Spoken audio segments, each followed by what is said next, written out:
Good morning, everyone. Today is Thursday, September 15th, and welcome to our weekly PPACA webinars. I thank you for joining in. For those of you that join in every week, thank you for your persistence. I appreciate it. It's nice to know there are friendly ears out there.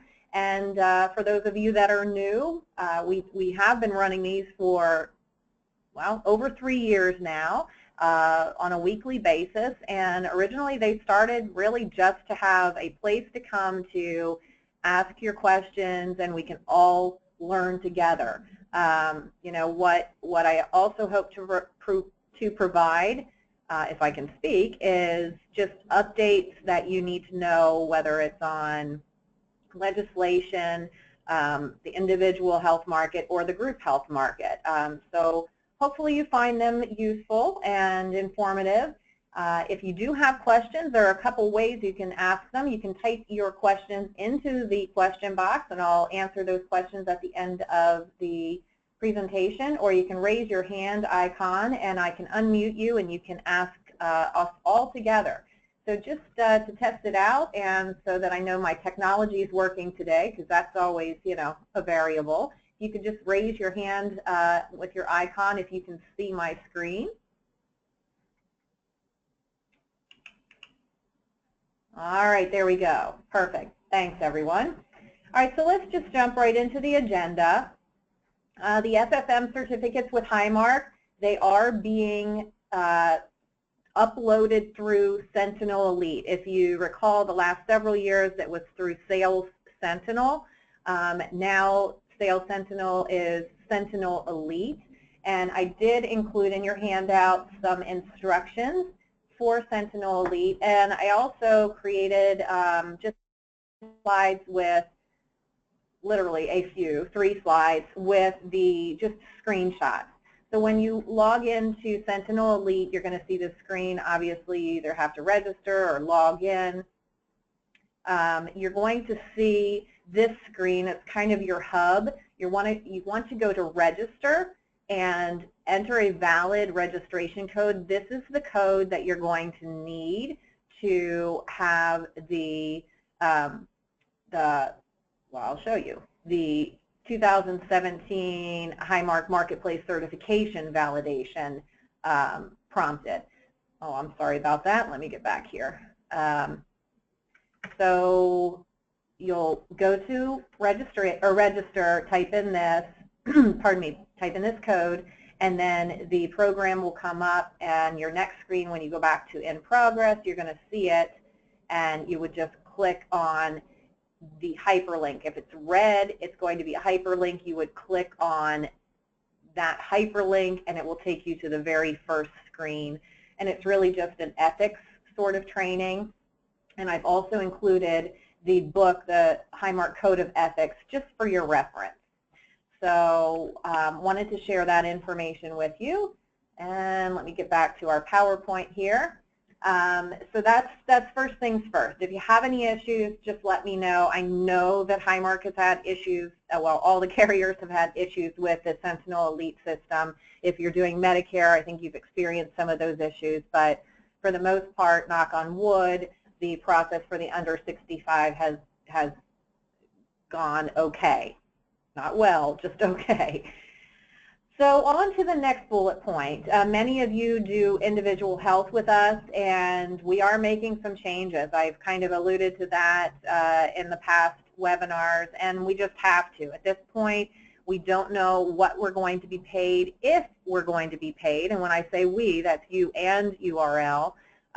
You know, there's a lot of rumors going around about carriers not paying compensation. Of course, I'm checking everything out, and they can't tell me anything. You know, a lot of it is still based on what comes back from the state as far as approval. And I have heard from a good source that this year is just even crazier than last, that there are so many different variables. So it's going to be even a bumpier ride this year for 17 enrollment than it has the last 3 years. That doesn't give me a great deal of confidence. So the changes that we have to make, obviously, and again, full disclosure, with Highmark last year, we all know that they were paying, for the most part, if you wrote business, it was typically a renewal case, and it was $6 gross per person. So of that, you got $4.80, and we got $1.20. So you can imagine that, with those scales, those small scales, that we have to really look at the way we're all doing business, not just us, but you. And obviously, the less hands-on, the better. The more profitable, if profitable. Maybe the less loss you will experience with less hands-on. So the changes we're making are, for Highmark Central and Western, know your login credentials, because the business for 17 has to go through their portals. It has to be online, or you will not get paid. Now, again, that might make a decision on how you're submitting your business, but we are not going to take paper applications and convert them to the carrier's portals any longer. That's just a step that wasn't necessary, caused even more delays last year, and quite frankly, the carrier portals lost just as many applications, whether you sent them or faxed them or put them on their own sites. So Highmark Central and Western, again, you're going to have to know your logins and enter that business yourself on the portals. UPMC, that's not a change. That's a portal-driven business, and for those of you in Western PA, you have been uploading or entering those applications on the UPMC site anyway, so that's not going to change. Cap Blue Cross, according to their plans, they will still have a carrier portal.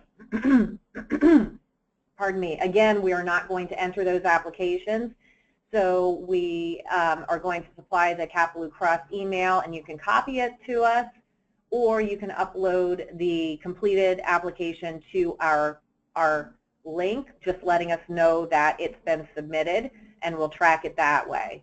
But again, if you submit business to us, we're just going to email it to Capital and not enter it online. So we feel that you may want to email those yourself and just copy us. Might be cut out, another step. Geisinger and NEPA, I have no information on either of those carriers. I will let you know what's going on with them when I find out, but that's, again, self-submission as well. Independence is only online, again, self-submission. I know, well, I'll just let it go at that. Aetna, at this point, they're not going to be on the marketplace in Pennsylvania, but they may have one plan, and that, again, this is just rumor, they may have one plan off marketplace, a silver-based plan. That's kind of what I've heard. Again, nothing is set in stone. This is just the information I have at this point. So that is the nature of our individual health business. Please know that we will be getting all of the tools out that you need so that you're not left to dry out there. You will still have our support. We're just a phone call or an email away. And we will also, on our website, we will have access to a quoting portal and the paper rates when they come out. So, again, we're going to try to give you every single tool that we have available so that if you do continue to do this line of business, that you'll have those tools and our support. But hopefully we can both adjust the way we do business so that we can, maintain. So that's it on the individual side. Let's just jump down to renewals. These are group renewals. We have all of the renewals out. I think many of you that do group business with us have received them.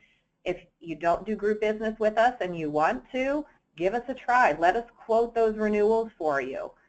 We're happy to do it, and we have great offerings on the group health side, so I think that you'll be pleasantly surprised if you transition over to URL for your group business. That's really it for today. I expect in the weeks to come we'll have a flurry of activity. I know there are some meetings for Capital Blue Cross, both in Central and Lehigh Valley, and there's also some information coming out from Highmark. So watch for those dates and maybe register, because they will be giving some information out both on individual and group. So that's it. That brings us up to our open forum. Just while you're typing in your questions, remember that next Thursday is the 22nd, and I will be here at 9:30, hoping to have you join into the conversation. So let's see, questions. Oh, seems to be several today. Okay. Jay says, code number again. It is HMKEX17. So basically, Highmark Exchange 17. HMKEX17.